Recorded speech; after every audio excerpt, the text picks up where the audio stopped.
Welcome, my peeps, my peoples. Please like, comment, subscribe, share the video. It'd be greatly appreciated. It's Mary Jane, and let's talk about Love and Hip Hop Hollywood Season 5, Episode 18, the reunion part 2. Let's get into the outfits, the people I didn't cover from part 1. So let's get into Apple Watts. Apple Watts absolutely look gorgeous. Her hair, like, you just like the bob that she had with the part in the middle and a different color tone and a little cricket curl, you know what I mean? It was like, damn, girl, you look good. And the dress, like, whoever put the dress together was absolutely a designer, did an absolutely wonderful job. It fit her, made her look classy. It brought out her tattoos to make it look nice too as well. She looked really nice. I really did like the way that she was dressed. Her outfit was just stunning to me. And then let's get on to Marcus. Marcus had like on a suede outfit, like a jogging suit, but not. But it was suede. It was very nice. It looked soft. It just looked like it cost money. And his sneakers going along with the outfit, with his jewelry. I was like, you go ahead, Marcus, with your waves. I'm saying, you're fleeking on the waves. Your waves are on point. Then we have, K. Michelle. She changed up her outfit. I think she said she had on a couture dress. That dress absolutely looked fabulous. She looked fabulous, especially when she was sitting on the couch and talking. She looked really nice when she was talking to Nina on the couch. And it's in the slideshow as well. And then we got to get on to Brooke. Brooke absolutely looked fabulous all season. Like this dress that she had on with the fur, with the leather gloves, with the pearls around it, her ponytail, her curl, her makeup soft, everything soft, just looks so easy, so well put together. She could have walked the runway. She could have been walking down the runway like, yay, baby. And then I had to throw Mama Pam in because I see Mama Pam talk about she got an outfit from Fashion Nova. She thought it was cute, so she liked it and she bought it and she put it on. I was like, you go, Mama Pam. You go, girl. And the picture absolutely looks cute. She does look cute. It's like a 70s type of look. It's like a 60s type of look. You know what I mean? But her jewelry was really nice. I did like it. So I would say overall, like this year, the cast members really, came to dress. They came to dress. They was not playing. Everyone really looked good. There was no one that looked horrible. Only person that looked kind of horrible was, what's her name? Paris, because it made her look like a plum, a pumpkin, squash or whatever, but it wasn't absolutely horrible. It's just that if they would have went with another outfit or another color, a softer color with what she had on, just a little bit more soft, it would have been very nice. It would have been on point. And, Ray J's wife, Princess, the Liberian jacket, sipping tea or whatever, looking like grandmama. But, overall, like the best dress would be like Brooke. Brooke was best dressed the whole season. Like, she didn't miss a beat. She made sure she came to slay and stay on fire with her looks. And she did not disappoint at all this whole season, especially in Paris. And then on the reunion, too, as well. She looked good. And then we move on to La Brittany. She's the second best dressed to me, in my opinion. She's up there with Brooke. Her dress was absolutely fabulous. Her hair was fabulous. And, her friend actually made that dress for her. So her friend, did a really good job on the dress. I didn't see, like, the ruffles around the her hand or whatever. I didn't see that before, but I think the dress is absolutely gorgeous because it just fits her skin tone and her color. It was just nice. I was just like, you go, girl. What is up with that? And then, we move on to, K. Michelle. K. Michelle looked absolutely fabulous in both outfits. The pantsuit with the tassels and then this dress, she looked really good too as well. We found out that Brooke, she lost the pants and she only had a bra under that shirt. And then the big dookie ponytail just really threw it off, but it's all good. And I was brought to my attention that, all of Akbar women dressed like red and black or some type of red. And he didn't dress in red at all, but he had a little bit of black on. So I was like, okay. And Nikki sitting on the couch with, Ray J together. When they were sitting on the couch together, he looked like, Kanye West and she looked like Kim Kardashian. I was like, whoa, that's TT. See the back of her hair and that ponytail. They didn't even blend her natural hair with the extension of the ponytail. So they really totally fell TT and everything. She had to walk off stage too as well. Safari, he looked like hip hop too as well. The way that he was dressed, it was just like hip hop. So it was all good. So let's move on. Let's start off. Akbar is up there with his women. Him and TT are all again basically leaving off from the next from the first episode, and then somehow Moniece jumps in and it looks like she's arguing with Akbar. She throws a shoe, and I'm thinking she's throwing her shoe at Akbar or one of Akbar women. Then I hear TT say, "Oh, that's so effing old, throwing shoes every reunion." I thought she was throwing a shoe to help you, TT. Like, why are you trying to diss her? Why she's trying to help you? Unless I'm wrong, please correct me, my peeps, my peoples. Let me know if I'm wrong. I thought she was trying to help you. So okay, she just told her that it was lame for her to throw her shoe. She wanted to hit somebody. That's all. But she looked a lot medicated, and she said she's in a different place now. Moniece said that. So so then Safari hit the ground when she's trying to throw a shoe, because security is there on deck, like they're coming through. He hits the ground because he's trying to get out the way. He falls over. He puts his legs up. It's like, I'm falling and I can't get up. Ray J gets up. He's laughing. He's trying to lift up, Safari and help him up. It was just too much. And then we have, TT. Basically TT was like, basically talking about, throwing the shoe was lame. I was like, okay, miss me with that. And then you got Alejandro and, and Sade and Akbar. They just sitting there like their shit don't stink. Like they up here. And Akbar looked like something wasn't right with him. It looked like something was off with him. He wasn't his normal cocky self. It seems like he wanted that spotlight by himself. I don't think he was happy that he had to share the spotlight with the two women that he was with Alejandro and Sade. It looked like he wanted to be there by himself. And if he could have removed TT from his storyline, he would have been cool. And maybe he knows it has come to an end and he probably won't be on, Love and Hip Hop Hollywood anymore. But I have watched some videos on Akbar. I did a special video about Akbar, which is in my playlist. I'll leave the link below if I can remember. He's really trying to be an actor. That's his thing. He wants to be an actor. So I don't know what this is going on with this situation, but the way he can con, his preaching and everything that he does, like he's really smooth. He's a smooth criminal. I mean, like he's very convincing and he says all the right things. He says things that your preacher would say to you. That's how Akbar talks when he's not on camera. On camera, he tries to act cool, but, he has a whole way of messing with these women's minds, especially if they're already broken and they need help and they're desperate. He knows exactly what they need. He knows exactly what to say. He knows how to use them and abuse them and teach them the way that he wants them to be taught. Baby, he don't want them to have an opinion. He wants you to get locked down and go to jail for him. You be my ride or die chick. You get locked up with me. You go to jail with me. Even though I got another female with me. And I'll be all right while you locked up because I'll be sleeping with my other two. Miss me with that bullshit. Like, for real, miss me with that. And so basically, Akbar and his women are going back and forth with TT, and they call TT an alcoholic. She needs help. She needs to change her life. She needs something. I was like, damn, they're throwing shots at her, but you guys are hoeing yourself out for this dude. He's playing you, using you, manipulating you, having you guys look like weirdos, straight weirdos on TV. I know your family's embarrassed. If they're not, then oh well, but I can't knock the hustle. I can't knock the way you guys want to live. That's how you do your thing, then that's cool. But, I'm just like, and then, Sade had the nerve to say to TT that you've been a side bitch for 5 years on the show, because TT said to her, you don't even have a green screen, bitch, so don't come at me. I was like, oh, TT, you should have been talking way more shit than that, because they came to your platform, baby. And so, and they're eating off of you, baby. So she was like, you don't even have a green screen. She don't need a green screen. She's been running around talking shit about you. Her and Alejandra and, Akbar, basically. And so it is what it is with that situation. It's just really just shady, and it's just low down and dirty how, they're turning the tables on TT to try to make her look bad. But the more that they make her look bad and try to make it look like this, she's lying, then they don't have a storyline too as well. So they should have had some in between with this bullshit or something. If Akbar, I don't know if Akbar and Alejandro and Sade actually was looking for a long-term plan to actually be on the show. So I don't know.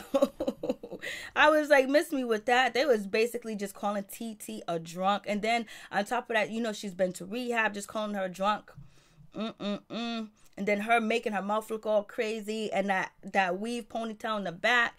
You know, they were wrong for that. But TT did try her best this whole season to be dead right, you know, to look good, especially with all the shit that she was going through on this show. Because they're basically pulling her card, talking about basically they're saying that she's desperate, she's vindictive, and since she couldn't have Akbar, she tried to accuse him and hurt him and release his sex tape and make him look bad and come after him. And so that's what they're basically accusing her of being, a really dry, thirsty side chick. That's what they're accusing TT of being. And then on top of that, they're accusing her to be an alcoholic, and basically she has no structure. I was like, whoa. You women don't have no structure either. You have Akbar's structure, his structure. You don't have your own structure. You don't have your own foundation. Your foundation is Akbar, because if he leave you today, you would be stone cold crazy in a nut house, you know, tripping, getting high, straight up and down, because he's your world. So we have that situation. So she's basically just calling her out. And so then we got Akbar talking about, hey, listen, it's like being drunk in love. You know, when you get drunk and you throw up and you embarrass yourself and you make a fool out of yourself, that's just like how love is. See? He's conning. And basically love make you do some things like, you know, what TT did, because she was in love. She has an addictive personality. She's addicted to me. She just addicted. She's addicted. I was like, yo, he is so full of himself. He know that he was sitting there lying to her, sweet talking, and telling her that he can bring her career to the right places because he got money, he got this, he got connections, he knows 50 Cent, he knows these people, he got a studio time, he knows he was using all the persuasion to get her, you know, to basically, you know, fall for him too as well. TT said she didn't know about the other women. She said that Alejandro was actually his assistant, and she pretended like she was his assistant, and she didn't know that it was going down. I don't know how true none of that is, but all I know is TT was brainwashed. And she allowed herself to be brainwashed because she just came out of rehab. And, you know, she had left her apartment. She had to move out. She had no place to go. And then he comes through because he seen an opportunity. Just like TT said, he was an opportunist. And he seen an opportunity. And he put his 2 women to work. And so we have them calling her that, and then on top of that, we have the women bragging that, you know, Akbar gives them structure, he gives them this, he gives them that, he gives them a foundation, he gives them everything that they need, the self-esteem, the courage, and everything to face this world. If you need that from another human being that's sleeping with you and sleeping with everybody else, it's just like you're being taken advantage of. You in a little small cult. And we have Nina. She asks Akbar if he ever loved TT. He goes, no, I never loved her. Ooh, he done laid his babies on her face, done got on the show with her, and then he denied ever loving her. No, he don't love her, and he don't love the 2 women next to him. He only loves himself. He only loves him. He comes before everybody, and that's just how you have to be, or you end up like TT and the 2 hoes next to, you know, Akbar. So we have that situation. Then Bridget, she jumps in, and she was like, Akbar, why would you put TT in a situation of what you having going on? Like, you have these ladies have the structures, they have these goals, they have things that you set up for them, and you taught them, and you gave them the tools to, you know, to maneuver their way around this. And, you know, TT was in a broken place, and she was lonely, and she was hurt, and she was kind of lost. Why would you bring her into that situation with 2 women that don't like her? And then, you know, why would you put her in that situation knowing that she's not equipped to deal with it? He didn't even really answer the question. He really didn't. And then that's when the women, Alejandro was like, he helped me. He did everything for me. I go to jail for him. I get locked down for him. I'll do whatever for him. So we have that situation. And basically TT is saying that he lied. Then you got Alejandro saying that she leaked the tape. You have, you know, what's her name? Sade saying that, you know, that she leaked that, you know, TT leaked the tape because she wanted Akbar to leave his 2 women. And then TT was like, you got it halfway right. But then Alejandro was like, no, I leaked the tape. I saw you leak the tape. You leaked the tape at my house. I seen it. I was there with you. So the time and everything, the date and the time matches up when you leaked the tape. So I know. And then TT was like, shut up, you dodo. what's her name? Sade have the story better. She has a better story than you. So I don't know what you're saying about that, TT. It makes you look kind of guilty, but I just believe you was brainwashed because you look like you are lost up there on that stage. You look like somebody just wiped your soul from you. You look like somebody just wiped everything from you. And then you ran off the stage. That's your stage. That's your platform. You've been in here for 5 years. You've been on there putting in work in with everybody. You know, with Young Bird, with, you know, Ray J and Princess and all the other shit you went through.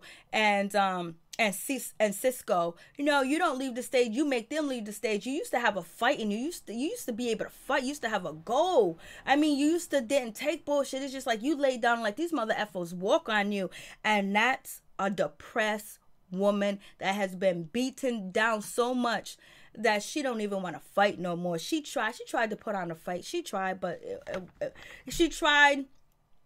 That Bridget had to even jump in because Bridget was like, this is not going well. Everybody's just looking because that ain't the TT that we know. The TT that we know would have been all up on, they would have had to remove them women. TT wouldn't have removed herself. And we can say that, oh, she matured. Nah, you need to go at these mother suckers because they done lied on you. They put that tape out on you. That's what you saying that they did and all this other stuff. Then this asshole got a nerve to say he ain't never loved you. You was addicted to him. We would have went all through, but she did throw a shot in there. She said ain't nothing they got on over there is real. They got that fake jewelry that's rusting out their skin. They got the fake pocketbooks, the fake shoes. They faking it over there. You gotta fake it till you make it. And them women look deranged too. They look like they're lost. They look like they're empty. They look like something's missing. It looks scary over there. I don't know what's going on. Even Akbar looked deranged and missing. I don't know if it's because they first time being on a stage or platform like this, but they look crazy. It looked like something was going on mentally over there that was just Moniece looked more sane than all of them. So moving on from that situation, so she was talking about you got fake stuff or whatever. And so Akbar was like, yeah, I was interested in TT because she has a talent. She can sing this and that. TT was like, you was just looking for an opportunity. And yes, he was looking for an opportunity. And they talk about the lawsuit. And so the lawsuit is still going on. TT is still suing. TT still has, you know, Lisa Bloom. We'll see what happens with that case. What's going to go down. We'll see. We'll find out. So TT just like TT was blind for a minute. And it was like, oh, TT, you're trying to be a victim. I'm not a TT was like, I am a victim, basically, because you guys just, you know, you guys leaked the tape. You guys did me in, basically. You set her up. That's what she feels like. Or you convinced her that everything was going to work out differently. 50 Cent got a copy of it. He put it on his Instagram. It went viral, and it became a big story. We got Lisa Bloom. So I think there was a lot of mental issues going on with the situation where people were manipulated, and I believe TT was manipulated, and I believe the women were manipulated too as well. So, you know, it was a lot, and Akbar was in charge of it. So we have that situation. I was just like, damn, we're gonna do this, we're gonna do that. I was just like, oh boy. Alejandro, she was just going in. And so then, you know, we move on to, you know, what is her name? We move on to TT. We leave TT, then we move on to what is her name? Paris. Basically, they're talking about Paris' relationship with K. Michelle. She was like, it was only $50. Now it turned out to be $300.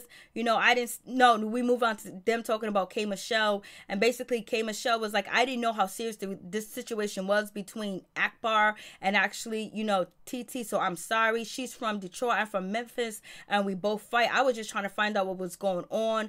And I'm sorry about that. And Sade, you look so good. I'll eat your vagina. Blase in the third. But you know what? If they really did this to you, TT, and this is true, hell have no fury, and they're gonna pay for this, and the truth is gonna come out. But I'm really sorry, I didn't know it was that deep, and I wasn't trying to disrespect you. So TT and K. Michelle both had their sorries go on, apologies accepted, everything is good. Akbar was like, you should have joined the fro, should have joined the trade, you should have joined me. And then Akbar had the nerve to say to Brooke when she was asking him that question, that, hey, listen, I seen you on season after season with different man after different man, you need to come over here and join me. Brooke was like, no, I asked you a question, answer, and he didn't answer the question. So we have that situation going on.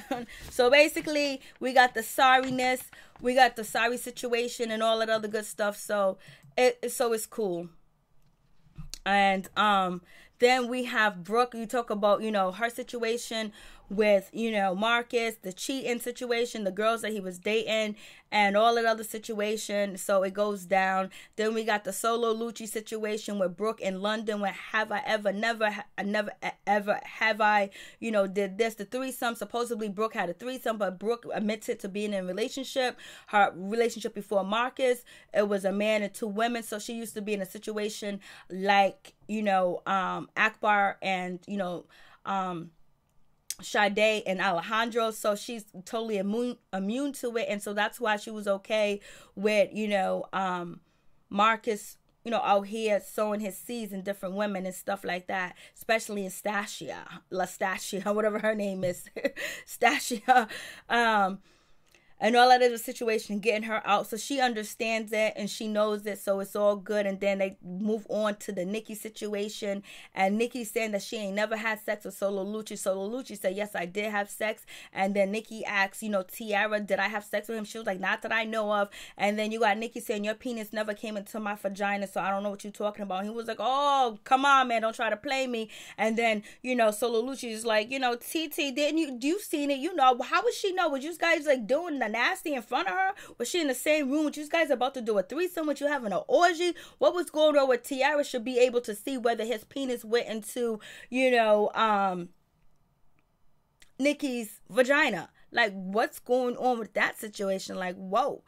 I guess they be out there doing a freaky, nasty, freaky, deaky, nasty in front of each other, where they can vouch, where Titi should vouch whether, Solo Lucci's penis went inside Nikki. I was like, damn. And so basically Nikki's denying it, and she's done with Solo Lucci. And Solo Lucci said, you still my peoples, I still love you. But at the end of the day, Nikki and Solo Lucci make up and they still cool. I believe Solo Lucci tapped that ass.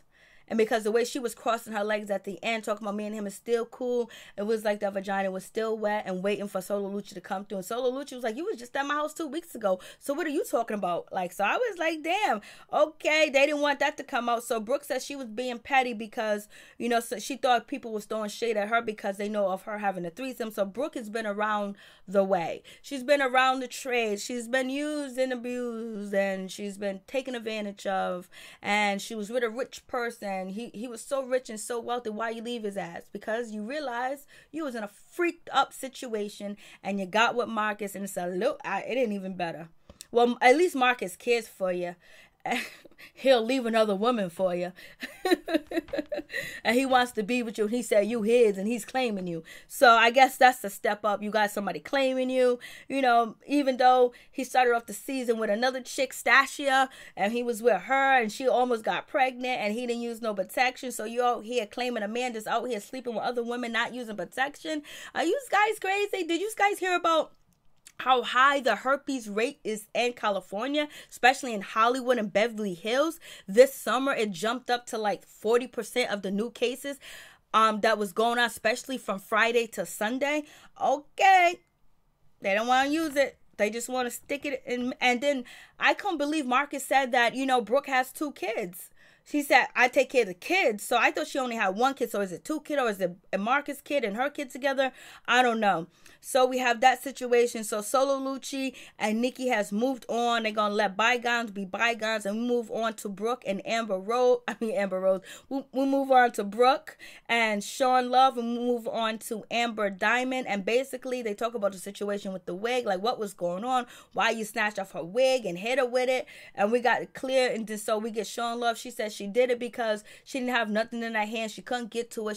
She's too old to throw off her shoes. She's too old to do that type of shit. And she knew her daughter wig wasn't tight, because everybody asks, Sean, is your Amber, is your wig tight today? Is it tight? And she was like, no, I knew it was loose. And so, Sean Love said, I knew it was loose, so I snatched it off and tried to hit Brooke with it. Brooke was like, I was trying to be kumbaya. I was trying to stop the situation. I wasn't trying to fight, but it could be, because Sean Love was like, I got these guns.